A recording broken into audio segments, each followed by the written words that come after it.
അപ്പോൾ ഇതിനായിട്ട് നമ്മളൊരു മിക്സിയുടെ ജാറൊക്കെ എടുത്തു വെച്ചു. അതിലേക്ക് നമ്മൾ മെയിനായിട്ടുള്ള സംഭവം എന്താണ്, അരിപ്പൊടി വെച്ചിട്ടാണ് ഇത് ഉണ്ടാക്കുന്നത്. നമ്മൾ 1 കപ്പ് അരിപ്പൊടിയാണ് എടുക്കുന്നത്.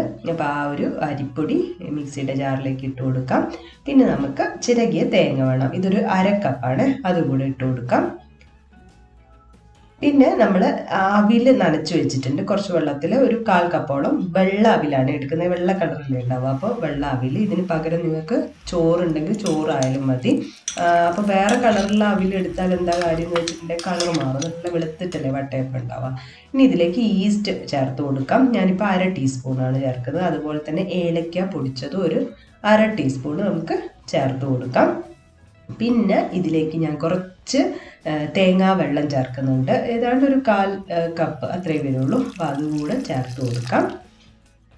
പിന്നെ പഞ്ചസാര ഞാൻ 1 ടേബിൾ സ്പൂണാണ് ചേർക്കുന്നത്. നിങ്ങൾക്ക് സ്നാക്കായിട്ട് നല്ല മധുരത്തിലൊക്കെ കഴിക്കണമെങ്കിൽ കൂടുതൽ ചേർത്ത് കൊടുക്കാം. കുറച്ച് ഉപ്പും കൂടെ ചേർത്ത് പിന്നെ നമ്മൾ വെള്ളം ഒഴിച്ചു കൊടുക്കുകയാണ്. ആവശ്യം നോക്കിയിട്ട് ഒഴിച്ചാൽ മതി. ഏതാണ്ടൊരു 1 കപ്പ് 1.25 കപ്പ് വെള്ളം ആവശ്യമായിട്ട് വരും. അപ്പോൾ ഇത്രയും ഒഴിച്ചു കഴിഞ്ഞിട്ട് നമ്മളിതിനി അരച്ചെടുക്കാൻ വേണ്ടി പോവുകയാണ്.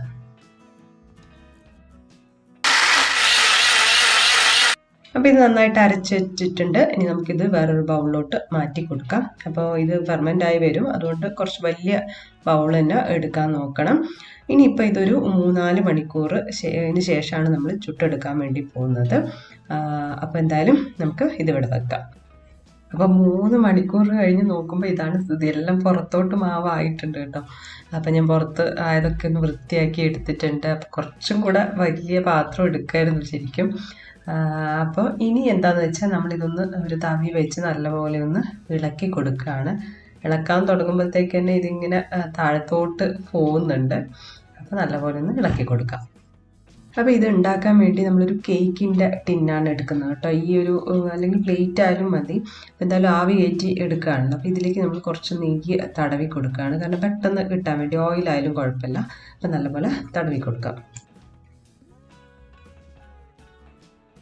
ഇനി ഇതിലേക്ക് നമുക്ക് കൂട്ട് ഒഴിച്ചു കൊടുക്കാം. കൂട്ട് ഒഴിക്കുന്ന സമയത്ത് ശ്രദ്ധിക്കുക, കാരണം മുഴുവനായിട്ട് ഒഴിക്കാൻ പാടില്ല, കാരണം പൊങ്ങി വരും.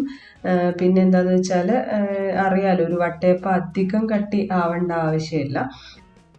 അപ്പോൾ ഇത് ആവി കയറ്റി എടുക്കുന്നത് നമ്മൾ ഒരു ഇഡ്ഡലി തട്ടിലാണ്, ഇഡ്ഡലി ചെമ്പിലാണ്. അപ്പോൾ അതിൽ വെള്ളമൊക്കെ വെച്ചിട്ടുണ്ട്. ഇനി നമ്മൾ ഈ ഒരു ഒഴിച്ച കേക്കിൻ്റെ ആ ഒരു പാൻ എടുത്തിട്ട് വെച്ച് കൊടുക്കാം. ഇനി അടച്ചു കൊടുത്തിട്ട് നമ്മളൊരു 8 മുതൽ 10 മിനിറ്റ് വരെ ലോ ടു മീഡിയം ഫ്ലെയിമിലാണിത് ആവി കയറ്റി എടുക്കുന്നത്. അപ്പോൾ ഏതാണ്ട് സമയമായിട്ടുണ്ട്, നമുക്ക് ഓപ്പൺ ചെയ്ത് നോക്കാം.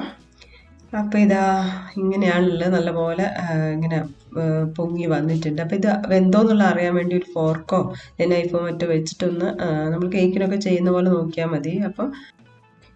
അപ്പോൾ ഇത് പുറത്തോട്ട് എടുത്ത് വെച്ചിട്ടുണ്ട്. ഇനി ഒന്ന് ചൂടൊന്ന് വിട്ടതിന് ശേഷം നല്ല എളുപ്പത്തിൽ നമുക്ക് കൈ വെച്ച് തന്നെ ഒന്ന് ജസ്റ്റ് ഒന്ന് വിടുത്തി എടുക്കാൻ നോക്കിയാൽ മതി, എളുപ്പം കിട്ടും. ഇനി ബാക്കിയുള്ള മാവ് നമുക്കിതുപോലെ ആവി കയറ്റി എടുക്കാം.